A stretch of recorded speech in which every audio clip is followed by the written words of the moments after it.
I shouldn't touch the body again. Libby knew the rules. Everyone did. Don't disturb the scene.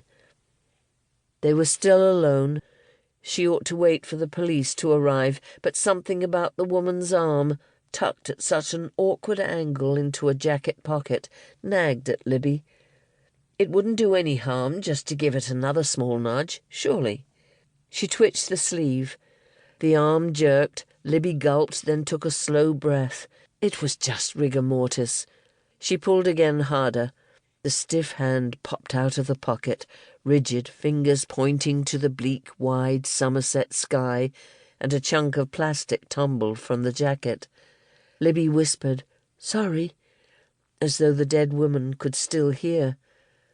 The sudden shocking wail of police sirens brought an officer, younger than her own son, running down the beach.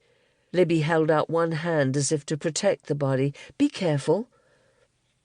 The young plainclothes officer raised an eyebrow above intense blue eyes and waved an ID card under Libby's nose. "Detective Sergeant Ramshaw, step over there and leave it to us now, please, madam."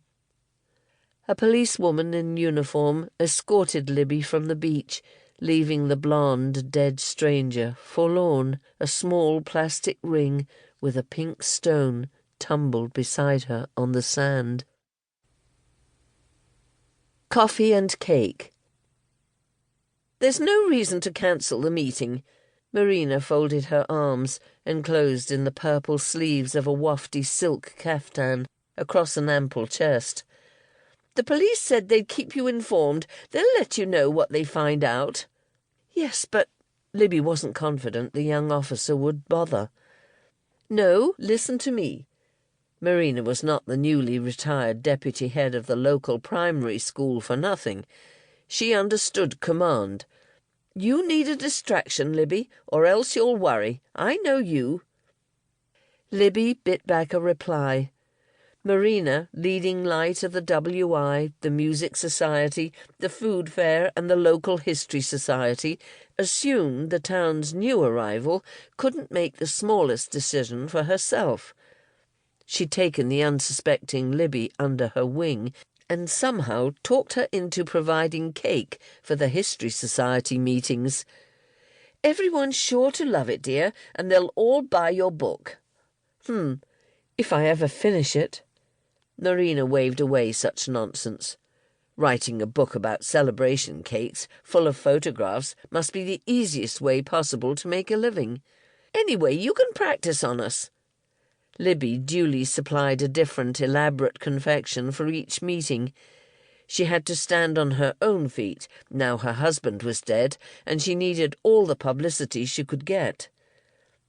Marina sampled a slice of today's contribution, a pineapple and coconut upside-down cake with a cream cheese frosting. Delicious! Best yet." The doorbell rang. "There you are," she beamed. "It's too late to cancel now. Angela's here." Soon Marina's grand drawing-room was full. "Quite a turnout," Angela Miles murmured in Libby's ear. "Almost everyone's braved the rain today. News travels fast. Good heavens, even Samantha's gracing us with her presence." Samantha Watson folded a pair of long legs, sheer black tights, hissing as she smoothed a tight pencil skirt over shapely knees. She enjoyed a carefully constructed reputation as the town's intellectual. A solicitor, she regularly completed the Telegraph crossword. She allowed very few social occasions to take up her valuable time, but today she made an exception. "One of my clients has cancelled her appointment, so I've just popped in for a minute." Samantha smiled, doing the society a favour. "Such a shame.